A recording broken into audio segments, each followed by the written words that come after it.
మొదటి రాజుల గ్రంథము 3వ అధ్యాయము 11వ వచనము తర్వాత 14వ వచనాన్ని మనం జ్ఞాపకం చేసుకుందాం.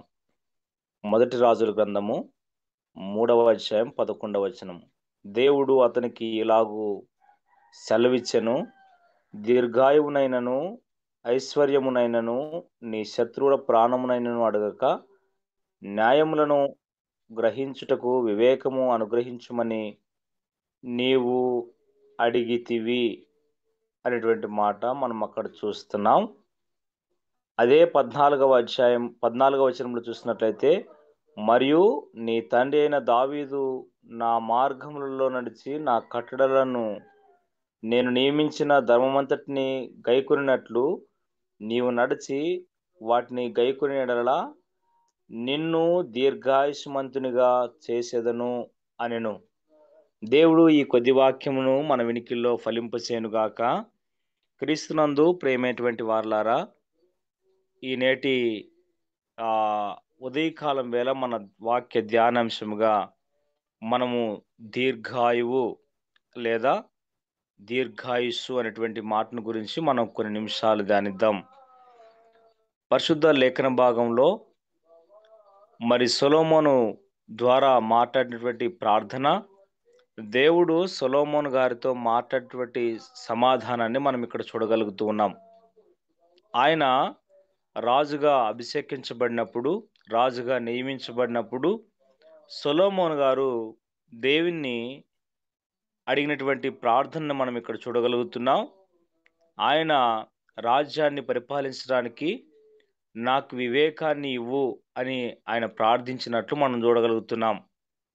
అందుకనే ఆ ప్రార్థనకు బదులుగా దేవుడు తన దాసునితో మాట్లాడిన మాట ఏమిటంటే, నీవు దీర్ఘాయుస్సుని కోరుకోలేదు, ఐశ్వర్యమును కోరుకోలేదు, శత్రువుల ప్రాణమును నీవు కోరుకోలేదు, ప్రజలకు న్యాయం అనుగ్రహించడానికి నీ వివేకాన్ని కోరుకున్నావు అని దేవుడు మాట్లాడినట్లు 14వ వచనానికి మనం గమనించినట్లయితే ఆయన ఏమంటున్నంటే, నీ తండ్రి అయిన దావీదు నా మార్గములో నడిచి నా కట్టడలను నేను నియమించిన ధర్మమంతటిని గైకొనినట్లు నీవు నడిచి వాటిని గైకొనిన ఎడల నిన్ను దీర్ఘాయుష్మంతునిగా చేసేదను అని సొలొమోను గారితో మాట్లాడినటువంటి మాటలను కూడా మనం జ్ఞాపకం చేసుకోవచ్చు. మొదటిగా ఆదిలోనే దేవుడు అనాది సంకల్పంలో మానవుని నిర్మించినటువంటి సందర్భంలో మనం గమనించినట్లయితే మొదటి తరాల్లో మానవుని యొక్క ఆయుస్సు మరి సుమారుగా 1000 ఏండ్లు ఉన్నట్లు మనము గమనించగలుగుతూ ఉన్నాం. మరి కానీ నేటి సమాజంలో మానవుని యొక్క ఆయుష్ కాలము మరి రాను రాను తరిగిపోతున్నటువంటి సందర్భాల్ని మనము చూడగలుగుతున్నాం. 960 సంవత్సరాలకు పైగా బతికినటువంటి వారిని మనం బైబిల్లో చూడగలుగుతున్నప్పటికీ 100 ఏండ్లు బతికితే ఈరోజు మనం న్యూస్ పేపర్లో రాస్తున్నటువంటి వారిని మనం చూడగలుగుతున్నాం. కారణం ఏంటంటే సుమారు 900 సంవత్సరాల ఆయుష్ కాలాన్ని మనం తగ్గిపోతున్నట్లు మనము చూడగలుగుతున్నాం. మానవుని యొక్క జ్ఞాన పరిమితి, మానవుడు ఎంత ప్రగతిని సాధించినప్పటికీ తన ఆయు ప్రమాణాన్ని తగ్గించడం అన్నటువంటి విషయాన్ని మనము గమనించగలుగుతున్నాం ఈ యొక్క ఉదయకాలం వేళ. కాబట్టి క్రీస్తునందు ప్రేమైనటువంటి వారలారా, మానవుని యొక్క ఆయు ప్రమాణం తగ్గిపోవడానికి కారణమేమి అని మనము గమనించగలిగితే, మానవుడు దేవునితో ఉన్నటువంటి సంబంధాన్ని కోల్పోవడం, లేదా దేవునితో సహవాసాన్ని కోల్పోవడం, లేదా దేవునితో నడవకపోవడం, దేవుని మాట వినకపోవడం అని మనము ప్రత్యేకంగా ఈ ఉదయకాలం వేళ ఈ మాటల ద్వారా మనము నేర్చుకోగలుగుతున్నాం. కాబట్టి ఈ లేఖన భాగాన్ని మనం చూసినప్పుడు మనలో కూడా చాలామంది కొంత వయసులోనే అనారోగ్యంలో ఉండడం చూస్తూ ఉన్నాం. కొంతమందిని మరణించడం చూస్తున్నాం. మరణం ఎప్పుడు ఏ విధంగా సంభవిస్తుందో కూడా తెలియనటువంటి పరిస్థితులను కూడా మనం గమనించగలుగుతున్నాం. కారణం ఏంటంటే, పిండంలో ఉన్నప్పుడు మరణించిన వారు లేకపోలేదు, దినములోనే మరణించిన వారు లేకపోలేదు, నెలల్లో మరణించిన వారు లేకపోలేదు, సంవత్సరాలు 10, 20, 30, 40, 50, 60 సంవత్సరాల్లో మరణించిన వారు కూడా లేకపోలేదు. సమయము చాలా తక్కువ సమయంలోనే మనుషులు మరణమైపోతున్నటువంటి సందర్భాన్ని మనము నేటి దినాల్లో గమనించగలుగుతున్నాం. అయితే దేవుడైనటువంటి యెహోవా ఆనాడే సొలొమోను గారితో మాట్లాడినటువంటి మాట ఏమిటంటే 14వ వచనంలో, మరి నీవు నీవు నీ తండ్రి అయినటువంటి దావీదు మార్గంలో నడిచి నా కట్టడలను నేను నియమించిన ధర్మమంతటిని గైకొనినట్లు నీవు నడచి వాటిని గైకొనిన ఎడల నిన్ను దీర్ఘాయుష్మంతునిగా చేసేదను అని దేవుడు సొలొమోను గారికి ఆఫరింగ్ ఇచ్చినట్లు మనం ఇక్కడ గమనించగలుగుతున్నాం. ఆయన నాకు ఆయుష్నివ్వమని అడగలేదు కానీ ఆయన జ్ఞానం ఇవ్వమని అడిగినప్పుడు ఆయన సమాధానంగా మాట్లాడుతూ దేవుడు ఏమంటున్నాడంటే, నీవు నీ తండ్రి నడిచినటువంటి మార్గంలో నడిచి నా కట్టడలని నా ధర్మాన్నంతటిని గైకొని వాటిని పాటిస్తే నేను నిన్ను దీర్ఘాయుష్మంతునిగా చేస్తాను అని మాట్లాడినట్లు మనం చూడగలుగుతున్నాం.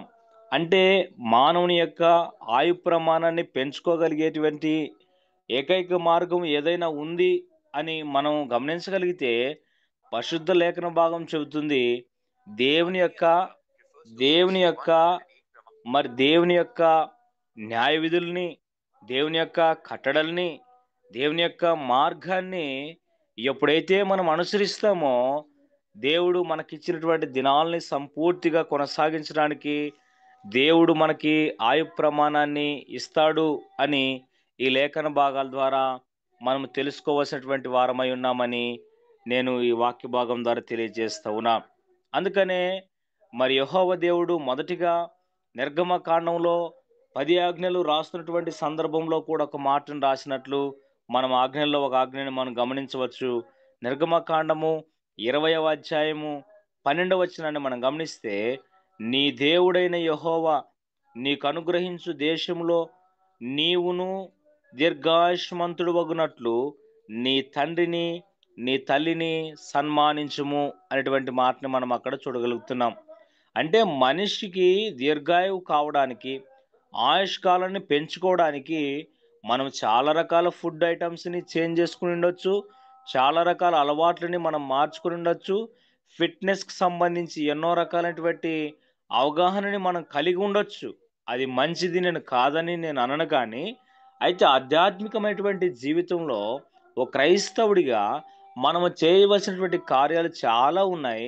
అది మొదటిగా ఏమిటి అంటే, మనము దేవుని యొక్క ఆజ్ఞల్ని, దేవుని యొక్క మార్గాన్ని, దేవుని యొక్క కట్టడిని, దేవుని యొక్క ధర్మాన్ని మనం అనుసరించాలి.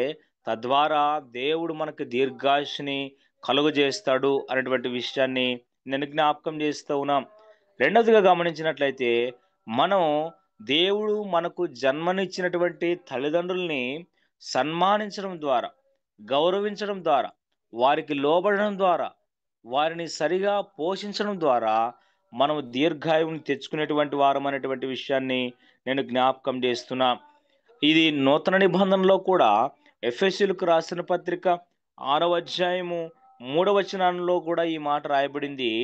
నీవు భూమి మీద దీర్ఘాయుష్మంతుడు వగుదువు, ఇది వాగ్దానములతో కూడిన ఆజ్ఞలలో మొదటిది అనేటువంటి మాట మనం చూస్తూ ఉన్నాం. దేవుడు ఆజ్ఞ ఇచ్చాడు, అట్ ద సేమ్ టైం వాగ్దానం కూడా దీంట్లో ఉంది. ఏమిటి ఆ వాగ్దానం అంటే, నీవు దీర్ఘాయుష్మంతుడవుతావన్న వాగ్దానం. అయితే ఆజ్ఞ ఏమిటంటే, నీవు నీ తల్లిదండ్రుల్ని సన్మానించాలి అనేటువంటి ఆజ్ఞని మనము పొంది ఉన్నాం. కాబట్టి మనం ఈనాటి సమాజంలో చాలా మంది యొక్క మరి కుమారుల స్థితిని మనం గమనించినట్లయితే, తల్లిదండ్రుల్ని అనాథాశ్రమాల్లో వదలడం, వారి కోసం ప్రత్యేకమైనటువంటి నివాసాలు ఏర్పాటు చేయడం, లేకుంటే బజారును వదిలిపెట్టడం అనేటువంటి అమానుషమైనటువంటి ఘటనల్ని మనం ఎన్నో చూస్తూ ఉన్నాం. అందుకనే మన జీవితం మరి కారు చీకటిలో వాడి దీపం ఆరిపోవును అన్నట్లుగా మన ఆత్మ దీపాలు తొందరలోనే ఈ లోకంలో ముగించబడతాది అనేటువంటి విషయం నేను ఈ లేఖన భాగాల ద్వారా తెలియజేస్తా ఉన్నా. కాబట్టి క్రీస్తునందు ప్రియమైన వాళ్ళరా, మనము మన తల్లిదండ్రుల పట్ల, మన పెద్దల పట్ల గౌరవ మర్యాదలు కలిగి దేవుడు మనకిచ్చిన ఆజ్ఞని మనము మించక లోబడేటువంటి వారిగా ఉండడం ద్వారా దేవుడు మనకి ఆశని ఇస్తాడు అన్నటువంటి విషయాన్ని నేను జ్ఞాపకం చేస్తూ ఉన్నాను. క్రీస్తునందు ప్రేమటువంటి వారలారా, ఈ ఉదయకాలం వేళ మరొకసారి ఇంకో విషయాన్ని మనం జ్ఞాపకం చేసుకుంటున్నట్లయితే ఇదే మాట ద్వితీయోపదేశ కాండము 4వ అధ్యాయం 40వ వచనంలో కూడా ఒక మాట ఉంది. మరియు నీకును నీ తరువాత నీ సంతానపు వారికి క్షేమము కలుగుటకై నీ దేవుడైన యెహోవా సర్వకాలము నీకిచ్చుచున్న దేశములో నీవు దీర్ఘాయుష్మంతుడు వగునట్లు నేడు నేను నీకాజ్ఞాపించు ఆయన కట్టడలను ఆజ్ఞలను నీవు గైకొనవలెను అనేటువంటి మాట మనం చూస్తూ ఉన్నాం. ఇక్కడ కూడా నీవు నీకిచ్చేటువంటి దేశంలో నీవు మరి క్షేమంగా నివసం చేయాలంటే, క్షేమంగా బతకాలంటే నీవు మరి నేను నీకు ఆజ్ఞాపించేటువంటి ఆజ్ఞలు కట్టడల్ని నీ వినాలి అని దేవుడైన యెహోవా ఇశ్రాయేలు ప్రజలతో మాట్లాడేటువంటి మాటల్ని మనం ఇక్కడ చూడగలుగుతూ ఉన్నాం. కాబట్టి క్రీస్తునందు ప్రియమైనటువంటి వారలారా, మనం దేవుని ఆ మాటని, దేవుని ఆజ్ఞని మనం లోబడడం ద్వారా మనం కొంత ఆయుష్ని మరి పొందడానికి అవకాశం ఉంది అనేటువంటి విషయాన్ని నేను తెలియజేస్తూ ఉన్నా. ఉదాహరణగా హిజ్కియా భక్తుడిని మనము జ్ఞాపకం చేసుకోవచ్చు. ఆయన మరణ పడకలో ఉన్నాడు. ఆయన మరణ సమాచారం కూడా అందిపోయింది. పరిస్థితి ఏర్పడింది. అయితే ఆయన గోడ తట్టు తిరిగి కన్నీరు విడిచి దేవుని సన్నిధిలో ప్రార్థించినట్లు మనం చూస్తూ ఉన్నాం. ప్రార్థించినటువంటి ఆయన ప్రార్థన దేవుని సన్నిధిని చేరింది. ఆయన ప్రవర్తించిన తీరు, ఆయన చేసిన పని, ఆయన దేవుని పట్ల కలిగినటువంటి విశ్వాసం జీవితాన్ని బట్టి దేవుడు ఆయన యొక్క మరి ప్రార్థనను విని ఆయనకి ఆయుష్ని ఇచ్చినట్లు కూడా మనము ఈ లేఖన భాగాల్లో చూడగలుగుతున్నాం. కాబట్టి మనం క్రైస్తవులుగా బతుకుతున్నటువంటి మనం సమాజంలో కొంత ఆయువుని పెంచుకోవడానికి, మరి మన ఆయుష్ని పెంచుకోవడానికి మనం చేయవలసినటువంటి మార్గాల్ని దేవుడు మనతో మాట్లాడుతున్నాడు అనేటువంటి విషయాన్ని నేను జ్ఞాపకం చేస్తూ ఉన్నా. అంత మాత్రమే కాకుండా మరి ద్వితీయోపదేశకాండం 5వ అధ్యాయము 33వ వచనంలో మనం జ్ఞాపకం చేస్తే గన, కాబట్టి మీరు కుడికే గాని ఎడమకే గాని తిరగక మీ దేవుడైన యెహోవా ఆజ్ఞాపించినట్లు చేయుటకు జాగ్రత్త పడవలెను. మీరు స్వాధీనపరచుకొనబోవు దేశంలో మీరు జీవించుచు మేలు కలిగి దీర్ఘాయుష్మంతుడగునట్లు మీ దేవుడైన యెహోవా మీకు ఆజ్ఞాపించిన మార్గములన్నిటిలో నడుచుకొనవలెను అనేటువంటి మాట.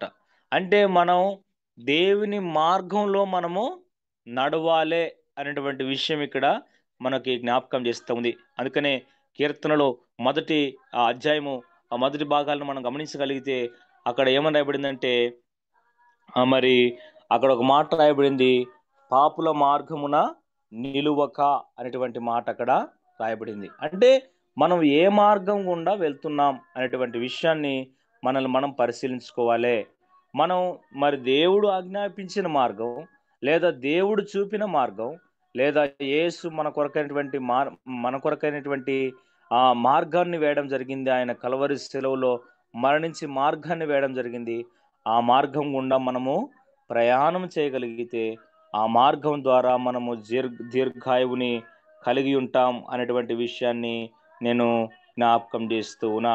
కాబట్టి మనం దేవుని యొక్క ఆజ్ఞల్ని గైకొనడం ద్వారా, దేవుని యొక్క కట్టడల్ని మనం మరి పాటించడం ద్వారా, దేవుని యొక్క మార్గాన్ని మనం అనుసరించడం ద్వారా, మనం దేవుడిచ్చినటువంటి ఆజ్ఞలకి లోబడి తల్లిదండ్రులను సన్మానించడం ద్వారా మన ఆయువును మనము పెంచుకుంటాం, లేదా దేవుడు పెంచుతాడు అనేటువంటి విషయాన్ని నేను జ్ఞాపకం చేస్తూ ఉన్నాను. కాబట్టి క్రీస్తునందు ప్రియమైనటువంటి వారలారా, ఇంకా కొన్ని విషయాలను మనం జ్ఞాపకం చేసుకుంటే, మరి ఆ యోబు గ్రంథకర్తను మనం జ్ఞాపకం చేసుకుంటే 12వ అధ్యాయము 12వ వచనంలో ఒక మాట రాయబడింది. ఏమనంటే, వృద్ధుల యొద్ద జ్ఞానం ఉన్నది, దీర్ఘాయువు వలన వివేచన కలుగుచున్నది అనేటువంటి మాట అక్కడ రాయబడింది. అంటే ఈ దీర్ఘాయువు వలన అందుకనే చాలామంది చాలా సలహాల్ని లేదా చాలా అడ్వైజెస్‌ని మనం మాటల్ని మనం ఎక్కడ తీసుకుంటామంటే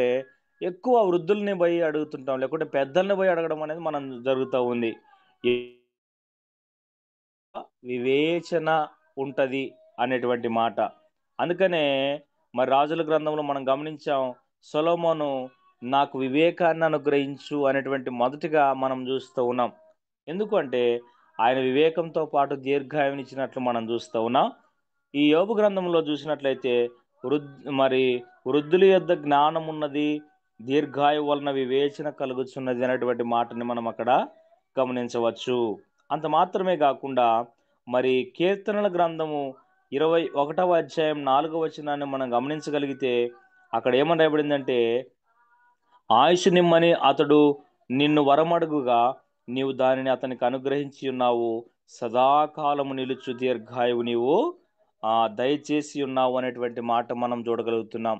ఎందుకు ఇక్కడ సదాకాలం నిలుచు దీర్ఘాయువు అనేటువంటి మాటను ఇక్కడ చూడగలుగుతున్నామంటే మరి యేసుక్రీస్తునందు విశ్వాసం ఉంచినటువంటి క్రైస్తవ భక్తి జీవితాన్ని భౌతికంగా ఈ లోకంలో మనం ముగించుకున్నటువంటి తదనంతరం నిత్య రాజ్యంలో కూడా మనం ఉండడానికి అవకాశం ఉంది. అందుకనే ఈ మాటను మనం జ్ఞాపకం చేస్తున్నాం. సదాకాలము నిలిచే దీర్ఘాయువు నీవు అతనికి దయచేసి ఉన్నావని అనేటువంటి మాట. దేవుణ్ణి మనం ప్రార్థించడం ద్వారా కూడా, దేవునితో సహవాసం చేయడం ద్వారా కూడా, దేవునికి ఈ భూ సంబంధమైన, భౌతిక సంబంధమైన ఆయు ప్రమాణాన్ని మాత్రమే గాక, మనము శాశ్వతంగా నిలిచేటువంటి, సదాకాలం నిలిచేటువంటి దేవుని రాజ్యంలో ఎప్పుడూ ఉండేటువంటి స్థానాన్ని కూడా మనము పొందగలుగుతామనేటువంటి విషయాన్ని నేను జ్ఞాపకం చేస్తున్నాం. అందుకనే 5వ వచనాన్ని గమనిస్తే నీ రక్షణ వలన అతనికి గొప్ప మహిమ కలిగెను. గౌరవ ప్రభావములను నీవు అతనికి ధరింపజేసి ఉన్నావు అని ఇక్కడ మనము 21వ అధ్యాయము 5వ వచనములో మనము జ్ఞాపకం చేసుకుంటున్నాం. అంత మాత్రమే కాకుండా కీర్తనాకారుడు 61వ అధ్యాయం 6వ వచనంలో కూడా ఏమని రాస్తూ ఉన్నాడంటే రాజునకు దీర్ఘాయువును కలుగజేయుదుగాక అని మాట్లాడినట్లు మనం చూస్తూ ఉన్నాం. అంటే ఈ భూమి మీద కొంతకాలము జీవనాన్ని ఎక్స్టెన్షన్ చేసుకోగలిగే అవకాశంతో పాటు మనం సదాకాలం దేవునితో కూడా ఉండేటువంటి అవకాశాన్ని కూడా సంపాదించుకోగలిగే ఒక లాజిక్ ఏదైనా ఉంది అంటే అది దేవుని దగ్గర ఉంది. అది దేవుని ద్వారా కలుగుతుంది అనేటువంటి విషయాన్ని నేను ఈ లేఖన భాగాల ద్వారా తెలియజేస్తూ ఉన్నాం.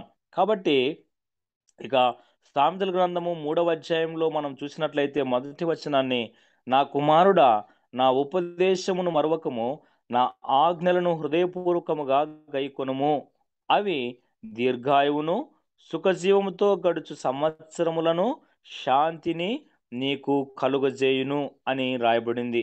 కాబట్టి ఈనాడు మానవుని యొక్క ఆయు ప్రమాణం అర్ధాంతరంగా ముగించుకునేటువంటి పరిస్థితుల్ని మనం చూస్తున్నప్పుడు మనం దేవుని ఉపదేశాన్ని కానీ, దేవుని మాటల్ని కానీ, దేవుని ఆజ్ఞల్ని కానీ హృదయపూర్వకంగా గమనంలోనికి తీసుకోకపోవడము, లేదా గైకొనకపోవడము, లేదా అనుసరించకపోవడము, లేదా వినకపోవడము, పాటించకపోవడం వలన మనుషుల యొక్క ఆయు ప్రమాణం తగ్గిపోయిందేమో అని నేను నా యొక్క భావనను వ్యక్తం చేస్తూ ఉన్నాను.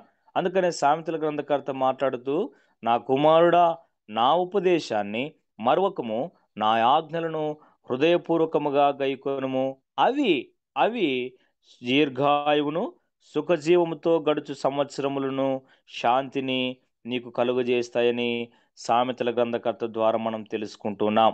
కాబట్టి ఇదే సామెతల గ్రంథం 3వ అధ్యాయం 16వ వచనంలో గమనిస్తే దాని దాని కుడి చేతిలో దీర్ఘాయువును దాని ఎడమ చేతిలో ధన ఘనతలు ఉన్నవి అనేటువంటి మాట ఉంది. ఏంది అది అంటే దేవుడు మనకిచ్చినటువంటి జ్ఞానము ద్వారా కూడా దేవుడు మరి జ్ఞానం గురించి మాట్లాడుతూ అక్కడ ఆ మాటలు మాట్లాడము జరిగిందన్నమాట. ఇక సామెతల గ్రంథం 4వ అధ్యాయం 10వ వచనాన్ని మనం గమనిస్తే నా కుమారుడా నీవు ఆలకించి నా మాటలను అంగీకరించిన యెడల నీవు దీర్ఘాయుష్మంతుడు అవుదువు అనేటువంటి మాట మనం చూడగలుగుతున్నాం. కాబట్టి దేవుని యొక్క పరిశుద్ధ లేఖన భాగం ఆధ్యాత్మికంగా, భౌతికంగా 2 రకాలుగా మనకి మరి మనల్ని హెచ్చరిస్తా ఉంది. మనం దేవుని మాటలు వినడం ద్వారా, దేవుని మాటలను అంగీకరించడం ద్వారా, దేవుని మాటల్ని పాటించడం ద్వారా మనము దీర్ఘాయుష్మంతులవుతాం అనేటువంటి విషయం జ్ఞాపకం చేస్తూ ఉన్నాం. అందుకనే అందుకనే మరి ఇంకా 10వ సామెతల గ్రంథం 10వ అధ్యాయం 27వ వచనాన్ని మనం గమనిస్తే అక్కడ ఒక మాట రాయబడింది. యెహోవాయందు భయభక్తులు కలిగియుండుట దీర్ఘాయువునకు కారణము అనేటువంటి మాట ఉంది అక్కడ. యెహోవాయందు భయభక్తులు కలిగియుండుట దీర్ఘాయువునకు కారణము అనేటువంటి మాట. అంటే దీర్ఘాయువుకి కారణం ఏంటంటే దేవుని యందు మనం భయభక్తులు కలిగి ఉండడం అనేటువంటిది మనకి ఇక్కడ గమనిస్తూ ఉన్నాం. అయితే అదే రెండవ భాగంలో భక్తిహీనుల ఆయుష్ తక్కువైపోవును అనేటువంటి మాట ఉంది. అంటే చాలామంది భక్తిపరులు కూడా త్వరగా చనిపోవచ్చు. దేవుడు వారికి ఇచ్చినటువంటి పని అయిపోయింది అని మనం గమనించాలి అని నేను జ్ఞాపకం చేస్తూ ఉన్నా. కాబట్టి మరి భక్తిహీనుల ఆయుస్సు అనేటువంటిది తగ్గిపోతుంది అని ఇక రాయబడిందంటే మానవుని యొక్క ఆయుష్కాలము చాలా ఏండ్లు తగ్గించబడింది. కారణం ఏంటంటే మనలో భక్తిహీనతను బట్టే దేవుడు తగ్గించాడు అనేటువంటి విషయం దీని ద్వారా మనకు అర్థమవుతా ఉంది. కాబట్టి ఇంకో విషయాన్ని మనం సామెత గ్రంథం 28వ అధ్యాయం 16వ వచనాన్ని మనం గమనిస్తే వివేకము లేని వాడవై జనులను అధికముగా బాధపెట్టు అధికారి దుర్లాభమును ద్వేషించువాడు దీర్ఘాయుష్మంతుడగును అనేటువంటి మాట కూడా ఇక్కడ రాయబడింది. అయితే ఈ మాట ఎందుకు రాయబడిందంటే మరి ఇలాంటి వారిని కూడా దేవుడు పరీక్షించడానికి, పరిశీలించడానికి మరి వారికి ఆయుష్ని ఇచ్చినట్లు మనం ఇక్కడ చూడగలుగుతూ ఉన్నాం అనేటువంటి విషయము నేను జ్ఞాపకం చేస్తూ ఉన్నాం. ఇక చాలా విషయాలను చూసినట్లయితే మరి చాలా విషయాలు ఇక్కడ రాయబడ్డాయి. మరి పాపాత్ములు 100 మార్లు దుష్కార్యము చేసి దీర్ఘాయుష్మంతులైనను అనేటువంటి మాట 8వ వచనంలో చూడగలుగుతున్నాం. ప్రసంగి గ్రంథంలో దేవుని యందు భయభక్తులు కలిగి ఆయన సన్నిధికి భయపడు వారు క్షేమముగా ఉందురు అనేటువంటి మాట మనం ఇక్కడ చూడగలుగుతున్నాం. నిజంగా చాలామంది పాపాత్ములు కూడా చాలా వయసు బ్రతికిన వారు లేకపోలేదు. అన్యాయస్తులు చాలా వయసులో బ్రతికిన వారు లేకపోలేదు. అయితే దేవునికి భయపడిన వారు క్షేమముగా ఉంటారు అనేటువంటి మాట ఇక్కడ మనం చూడగలుగుతున్నాం. ఇది సదాకాలము దీర్ఘాయుష్మంతుడు అవుతారు అనేటువంటి పరిగణలోనికి వారు రారు. భౌతికంగా వారు కొంత ఆయుష్ ప్రమాణాన్ని భూమి మీద కలిగి ఉన్నప్పటికీ మరి వారు సదాకాలం దేవునితో కూడా ఉండేటువంటి ఆయు ప్రమాణాన్ని కలిగి ఉండరు అనేటువంటి విషయాన్ని నేను జ్ఞాపకం చేస్తున్నాను. వారి గురించినటువంటి మాట 8వ అధ్యాయము ప్రసంగి గ్రంథం 13వ వచనంలో ఏమని రాబడిందంటే భక్తిహీనులు దేవుని సన్నిధిని భయపడరు గనుక వారికి క్షేమము కలగదని వారు నీడ వంటి దీర్ఘాయువును పొందకపోదురని నేనెరుగుదును అని ఇక్కడ గ్రంథకర్త ప్రసంగి మాట్లాడినట్లు మనం చూస్తూ ఉన్నాం. నిజమే అనేటువంటి విషయం. ఇక దీర్ఘాయువు ఇంకా ఎక్కడ ఉంది అని మనం గమనించినట్లయితే యెషయా గ్రంథము 53వ అధ్యాయం 10వ వచనం చూసినట్లయితే అతనికి చూడండి, అతని నలగొట్టుటకు యెహోవాకు ఇష్టమాయను, ఆయన అతనికి వ్యాధిని కలుగజేసెను, అతడు తన్ను తానే అపరాధ పరిహారార్థ బలిగా చేయగా అతని సంతానము చూచును, అతడు దీర్ఘాయుష్మంతుడను, యెహోవా ఉద్దేశము అతని వలన సఫలమగును అనేటువంటి మాట ఇక్కడ చూస్తున్నాం. యేసుక్రీస్తు మరణానికి అప్పగించబడేటువంటి ముందు కొట్టబడేటువంటి పరిస్థితి ఇవన్నీ కూడా ప్రవచన రూపకంగా రాయబడినటువంటి యెషయా 53వ అధ్యాయాన్ని మనం గమనించవచ్చు. అయితే యేసుక్రీస్తుకి నలగొట్టబడడం ద్వారా మరి యేసుక్రీస్తు వ్యాధిగ్రస్తుడిగా మరి అప్పగించబడడం ద్వారా అపరాధ అపరాధ పరిహారార్థ బలిగా ఆయన చేయడం ద్వారా మరి ఆ విధంగా దేవుని మాటకు లోబడడం, దేవుని యొక్క ఆజ్ఞలను గైకోవడం, దేవుని చిత్తాన్ని నెరవేర్చడం ద్వారా అతడు దీర్ఘాయుష్మంతుడగును, యెహోవా ఉద్దేశము అతని వలన సఫలమగును అనేటువంటి మాట ఇక్కడ మనం చూడగలుగుతున్నాం. అంటే యేసుక్రీస్తు నిత్యత్వంలోనికి ఉంటాడు అనేటువంటి విషయం, దేవుని యొక్క ఉద్దేశాన్ని ఆయన నెరవేర్చాడు అనేటువంటి విషయం ఇక్కడ 2 విషయాలు మనం గమనించాలి. కాబట్టి దేవుడు మనకిచ్చినటువంటి ఆయు ప్రమాణం, ఆయుష్ ఎంతైతే ఉందో ఆ ఇచ్చినటువంటి ఆయుష్ కాలంలో మనము దేవుని వలన, దేవుని కొరకు మనము జీవించే వారుగా ఉండాలి. దేవునితో ఉండడానికి సిద్ధపడేటువంటి వారుగా మనం ఉండాలి. దేవుడు మనకు అప్పగించినటువంటి పనిని నెరవేర్చేటువంటి వారుగా ఉండాలి. మన ద్వారా దేవుని యొక్క కార్యాలు సఫలమవ్వాలి అని ఈ లేఖన భాగము మనతో మాట్లాడుతుంది. ఇంకా మనము ఈ విషయాలన్నీ జ్ఞాపకం చేసుకోవడం ద్వారా మరి దేవుని వలన దేవుని వలన దీర్ఘాయువు ఉంది. దేవుని ఆజ్ఞల ద్వారా దీర్ఘాయువు ఉంది. దేవుని కట్టడల ద్వారా దీర్ఘాయువు ఉంది.